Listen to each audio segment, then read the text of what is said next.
Ngomong dikit boleh nggak? Jadi gue ini sering dikomentarin punya ketiak lebih glowing daripada wajah netizen. Pernah ditawarin endorse pemutih ketiak nggak? Suka nyium-nyium dikit karena habis ngedance kita kan ada handshake ya. Kan malu ya kalau kita bau. Gini. Buat cowok-cowok nilai plus nih. Jadi aku sempet dikata-katain gitulah. Aku sempet sedih, tapi aku baca aja. Terus nggak chattingan lagi. Tapi reasonnya karena nggak nyambung. Ghosting it's fine nggak sih?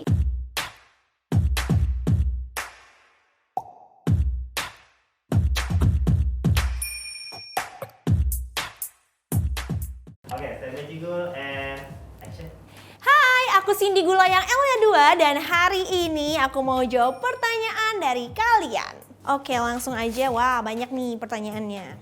Masih inget nggak kalimat perkenalan pas di JKT48? Masih dong. Yang di depan mana suaranya? Yang di kanan mana suaranya? Yang di kiri mana suaranya? Semuanya mana suaranya? Seperti gula curiakan dunia, namaku Cindy Gula.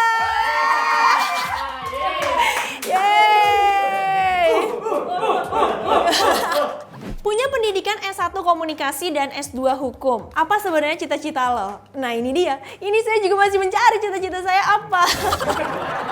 Pokoknya ya belajar aja sih. Kalau ditanya kenapa beda jurusan S1 sama S2, sebenarnya aku pun bingung. Aku tuh tipe yang kalau aku suka ya udah aku jalanin gitu loh tanpa tujuan aja, kayak pengen belajar aja gitu. Dikenal dengan style rambut berponi, pernah kepikiran ganti model rambut nggak? Enggak. Enggak.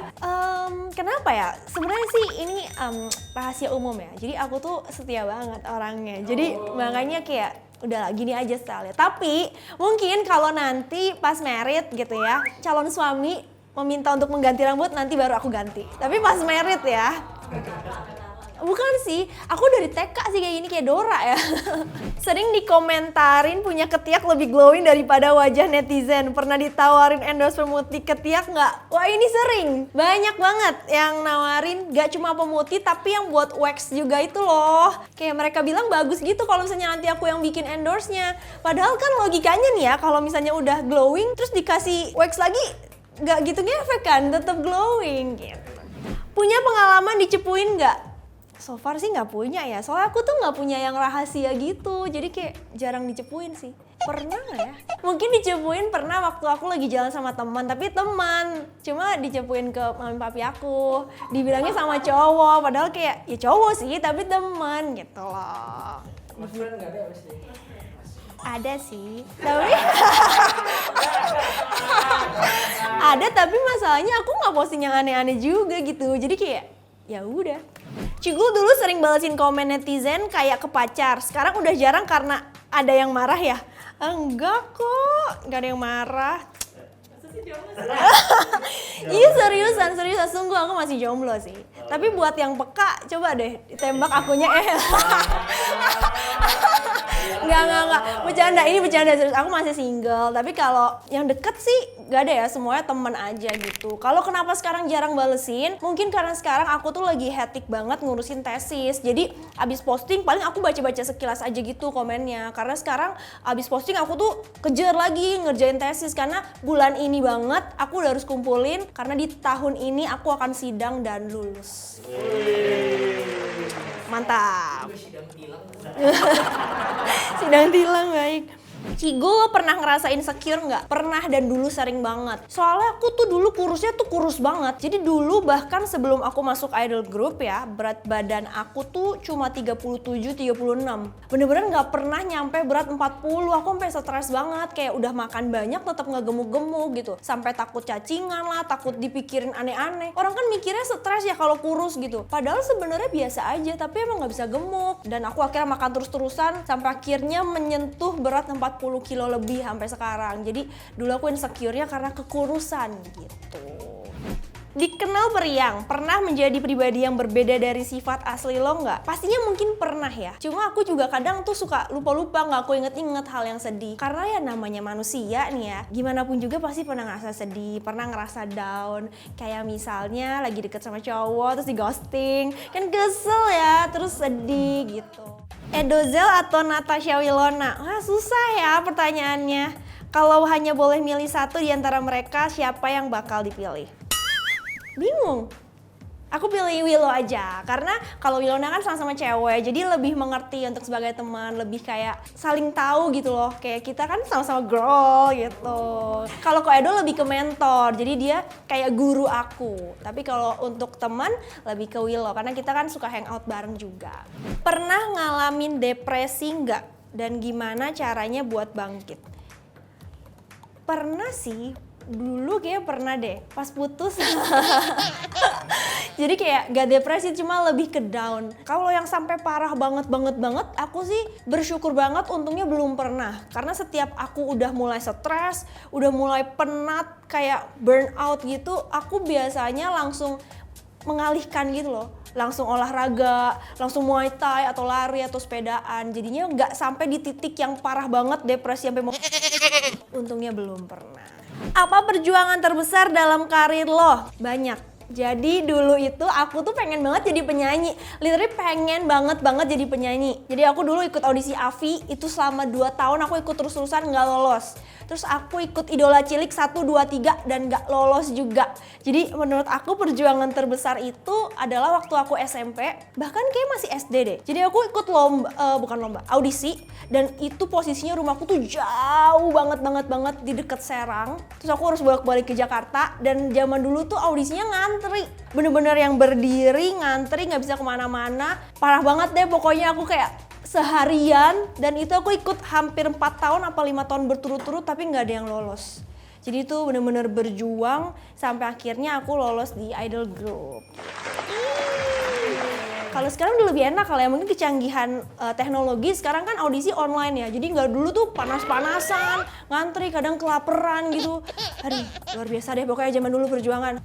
Yang agak berat mungkin pas aku udah nggak di idol group, itu aku mulai literally dari nol. Media sosial yang lama itu semuanya kan diambil, jadi aku harus mulai bener-bener dari nol. Cukup lumayan bertatih-tatih ibaratnya, bener-bener berjuang untuk mencari engagement lagi, mencari follower lagi. Pokoknya aku lumayan hectic sih dulu untuk bikin konten supaya orang-orang tuh tetap ingat aku, tetap mau follow aku dan ngikutin aku. Kebanyakan cewek nggak bisa baca maps. Kalau lo bisa dong, aku kemana-mana sendiri. Jadi aku nyetir sendiri kan, jomblo ya. Jadi mau nggak mau aku harus bisa baca maps, karena kayak kesini aja aku pakai maps kan. Buat cowok-cowok nilai plus nih. Bisa baca maps. Apa keputusan terbesar yang ternyata merubah hidup lo? Keputusan terbesar yang merubah hidup itu adalah ketika aku gak jadi masuk ke kuliah jurusan kedokteran. Awalnya itu aku tuh sebenarnya punya impian banget menjadi dokter. SMA-nya itu IPA. Pokoknya nyusul terus-terusan, aku praktikum sendirian, bikin laporan ilmiah sendirian. Karena kan dulu hectic banget ya di idol group, kayak nggak ada waktu untuk kerja kelompok. Jadi aku semua itu sendiri. Terus aku punya impian mau banget jadi dokter THT, kalau nggak dokter anak. Jadi aku daftar ke kampus, itu daftar kuliah kedokteran. Tapi karena satu dan lain hal, aku tuh juga passion di entertain gitu loh. Pengen nyobain jadi MC, jadi host, main sinetron, dan nyobain banyak hal lainnya di entertain. Dan akhirnya aku memutuskan untuk ganti jurusan. Itu menurut aku keputusan terbesar, tapi aku nggak menyesal dengan keputusan itu, malah aku bersyukur karena akhirnya aku bisa sampai di titik ini. Dan keputusan kamu yang cabut dari si member itu? Oke, itu juga keputusan yang cukup besar. Jadi JKT48 itu adalah tempat belajar. Ibaratnya sekolah nih. Kita kan nggak mungkin ya kalau sekolah tuh TK terus, SD terus, SMP terus, atau SMA terus. Tentunya dalam sekolah itu ada yang namanya level. Sama halnya kayak aku join di JKT48. Di sana tempat aku belajar. Bener-bener belajar banyak hal karena di sana juga rame. Jadi belajar beradaptasi juga. Di sana aku kurang lebih 3 tahun. Dan kenapa aku memutuskan untuk keluar? Karena aku merasa sudah cukup belajarnya. Habis belajar kita juga harus menggunakan ilmu yang sudah ada untuk keluar, untuk lebih bisa berkembang. Akhirnya aku memutuskan untuk keluar, untuk mencoba sendiri nih, untuk fight, mengadu nasib gimana rasanya berjuang sendirian. setelah aku memutuskan untuk keluar, aku bersyukur banget dapat banyak pengalaman yang aku nggak dapetin waktu aku di idol group. Jadi aku bisa mengembangkan ilmu-ilmu aku. Contohnya nih, aku jadi lebih fokus ke YouTube. Nah, dari YouTube ini aku bahkan sampai diundang Pak Presiden. Itu aku diundang sekitar 3-4 kali ke Istana Negara. Terus ikutin belusukan juga untuk bikin konten YouTube. Gak cuma diundang ke Istana Presiden, tapi aku juga dapat banyak kerjasama dari kedubes Taiwan, dari kedubes China. Terus aku juga sempet ikutan pariwisata Indonesia. Jadi aku dikirim ke berbagai daerah di Indonesia, Karimun Jawa, Likupang, terus sempet ke Derawan juga. Itu bener-bener experience yang wow banget. Dan dengan aku fight sendiri, ternyata aku malah dibukakan jalan yang lebih luas lagi ke dunia yang lebih luar biasa ini. Jujur, lo pernah ghosting ke cowok gebetan nggak? Gimana ya? Aku sebenarnya agak bingung nge-ghosting apa enggak. Tapi memang pernah di posisi yang tadinya sering chattingan, terus nggak chattingan lagi. Tapi reasonnya karena nggak nyambung gitu. Maksudnya ngapain dipaksa? Dan kan belum ada hubungan ya. Jadi kayak ghosting it's fine nggak sih? Daripada maksa terus yang ada malah nggak jadi temen tapi jadi musuh, bete-betean. Jadi mending nge-ghosting pelan-pelan tapi tetap jadi temen gitu. Pernah nggak nyium bau ketek sendiri secara diem-diem? Ya pernah lah, masa enggak? Pernah, jadi waktu dulu aku kalau di JKT kan perform ya, itu 16 lagu kan, terus-terusan gitu loh. Jadi sometimes kayak kalau abis ngedance gitu di belakang suka nyium-nyium dikit. Karena habis ngedance kita kan ada handshake ya, kan malu ya kalau kita ke bau. Terus bajunya kan agak tangan buntung gitu. Jadi habis perform teater, tacap-tacap dikit, lap-lap dikit tuh kadang cium-cium ketek dikit. Waduh, wangi gak ya? Gitu. Ih, gak mau. Gini. Gitu, pokoknya begitulah tipe cewek cium-cium ketek gitu dikit. Gue sebenarnya pernah melakukan hal yang memalukan, yaitu banyak. Kayaknya semua hal yang aku lakukan agak memalukan sih ya. Pernah apa ya, bentar-bentar. Oh sering, salah manggil orang tuh sering. Aku tuh matanya tuh minusnya cukup tinggi 5,5. Kadang-kadang aku tuh nggak pakai softline karena aku pakai softline kan harian. Jadi kalau udah lebih dari 12 jam mau nggak mau aku copot. Nah biasanya habis copot softline orang tuh suka manggil. Dia manggil aku bukan sih, terus kayak ya udah gitu. Tapi aku juga pernah nyapa orang yang salah kayak, woi apa kabar? Padahal orangnya beda banget, sumpah beda banget. Dia pakai siapa ya? Ya elah masa nggak kenal. Aku masih ngomong gitu loh. Pas aku bener-bener lihat secara deket mukanya kayak, sorry salah orang. Itu kayak agak malu sih, malu banget. Zong banget. Sejago apa sih lo dalam main game online? Oke, jadi ini fun fact-nya adalah Cigul tuh tidak jago dalam main game apapun. Karena aku tuh main game bukan karena jago, tapi karena suka. Gitu. Jadi aku mengisi waktu luang, kegabutan dengan main game. Kalau ditanya jago enggak? Enggak. Lebih sering digendong. Prestasi paling membanggakan buat lo dalam bermain game online, mau sombong dikit boleh nggak? Jadi Cigul ini asik. Jadi gue ini tahun lalu banget pernah mewakili Indonesia berlima bareng Just No Limit, Dylan Pro, sama Gogogoy. Itu kita tanding untuk game namanya League of Legends. Tandingnya itu untuk 8 negara. Jadi lawan Vietnam, Malaysia, Kamboja, banyak banget. Aku pun sebenarnya agak-agak shock aku terpilih karena aku takut menjadi beban banget gitu loh menjadi wakil Indonesia. Tapi berkat semangat dan kerja keras dan kita latihan terus nih. Sebelum main latihan bareng, main berlima. Akhirnya kita bisa masuk ke final. Itu puncak paling deg-degan dan paling wah banget waktu kita masuk ke final. Karena lawannya tuh Malaysia. Jadi sebenarnya kita udah ketinggalan poin jauh banget sama Malaysia. Tapi ada momen di mana Dylan, salah satu partner kita main game, dia bisa nembakin satu tembakan yang akhirnya bikin posisi kita jadi berbalik arah dan akhirnya kita masuk final dan asik. Sama nih gue sebagai satu-satunya wanita di tim ini bisa membantu untuk membawa nama Indonesia menjadi juara 2. Pernah diintimidasi nggak sebagai gamer wanita? Pernah.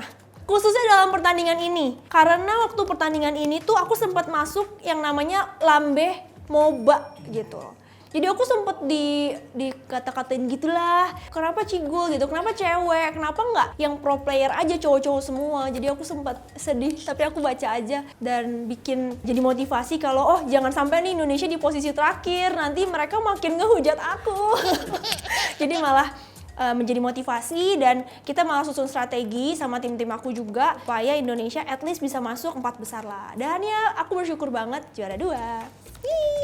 Apa pesan buat para gamer pemula yang masih pelajar? Kalau memang kamu passion di bidang game, tekunin. Jangan cuma main game doang tapi nggak menghasilkan apa-apa. Karena apa? Kalau kamu cuma main game doang yang ada mami kamu, mami, ibu-ibu, emak-emak, semuanya akan ngomel-ngomel. Nah, aku sempat mengalami itu. Dimana orang tua ngomel, kok main game doang. Nah, jadi kalau memang suka main game dan punya passion banget nih di bidang main game, mendingan dibikin konten atau ikut berbagai kompetisi karena banyak banget kompetisi di Indonesia nih, dan tunjukin kalau dari game itu kamu bisa jadi seseorang. Karena banyak juga orang tua yang masih belum kebuka pikirannya kalau ternyata game ini tuh sekarang diperhitungkan banget loh. Bahkan ada kompetisinya, waktu di PON pun ada kompetisinya gitu. Tapi kalau cuma buat main game doang, sebagai hobi doang ya jangan terus-terusan. Tetap seimbangkan dengan belajar supaya sekolah kamu juga tetap jalan. Karena kamu suka main game, pasti kamu tahu istilah dari beberapa kata itu. Oke, wah takut nih, aku nggak hafal-hafal banget. Cigu tahu nggak apa itu farming? Tahu, farming itu kayak kita tuh nyari uang terus-terusan gitu loh supaya kaya. Jadi nge-farming terus-terusan. Betul. Yeay! Cigu tahu nggak apa itu bait? Lagu. Puisi. Apa ya bait? Nggak tahu. Puisi, lagu, aku nggak tahu. Di game, bahas istilah di game. Clickbait. Itu adalah umpan. Oh, nggak tahu. Menjadikan diri sebagai umpan supaya lawan keluar Oh, bisa terdekat dalamnya. Oh, kayak clickbait ya, jadi kayak mancing gitu kan. Ini kayak, oke, istilah baru, mantap. Cigul tahu nggak apa itu ganking? Ngegeng, berkumpul gitu loh. Mungkin lagi ujian, gue deg-degan banget sumpah. Jadi istilah ini mengacu pada kondisi ketika pemain melakukan strategi tertentu untuk menyerang lawan. Disebut sebagai ganking karena serangan ini biasanya dilakukan oleh lebih dari satu pemain dan dilaksanakan secara terencana. Iya, berarti bener, ngegeng kan, berkumpul gitu. Mantap. Oke, selanjutnya apa itu buff? Kalau di Mobile Legends ngebuff itu supaya dapat HP-nya lebih tinggi, terus habis itu supaya dapat uangnya juga lebih tinggi, jadi bisa beli item lebih banyak. Cigul tahu nggak apa itu AOE? Attack of Effect? Attack of... Aku tuh tahu kayak di skill-skillnya gitu kan, ada. Tapi apa ya skillnya? Attack of apa ya? Area of effect. Oh, area of effect. Cigul tahu nggak apa itu GLHF? Enggak. Kamu khas. Kumpul. Bukan ya? Singkatan, good luck, have fun. Good luck, have fun. Baik. Baik. Good luck, have fun. Untuk menyemangati atau menyapa pemain lain. Saat sebelum dimulai. Oh iya, soalnya Among Us kan nggak ada suaranya ya, jadi ketikan gitu ya. Oke, Cigul tahu nggak apa itu sus? Ini di Among Us juga ya? Suspek kayak mikir, oh dia ya nih ya, salah satu orangnya ya. Bener nggak? Betul. Cigul tahu nggak apa itu DPS? Ini aku tuh tahu, the make per second bukan sih? Betul. Bener ya? Yeay! Selanjutnya, Cigul tahu nggak apa itu glitch?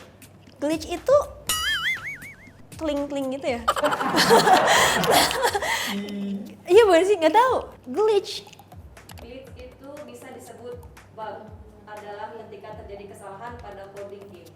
Selanjutnya, apa itu revive? Ini aku tahu, ini di PUBG nih biasanya. Jadi kalau udah mau mati, itu kayak ditolongin gitu. Dihidupkan kembali, di revive. Yeay! Lulus ya Cigul ya. So guys, itu dia jawaban aku. Seru banget kan? Jangan lupa untuk saksikan terus Yakin Tahu di official Trans 7. Jangan lupa untuk subscribe channelnya dan follow aku juga di Instagram di @cgulla. Bye!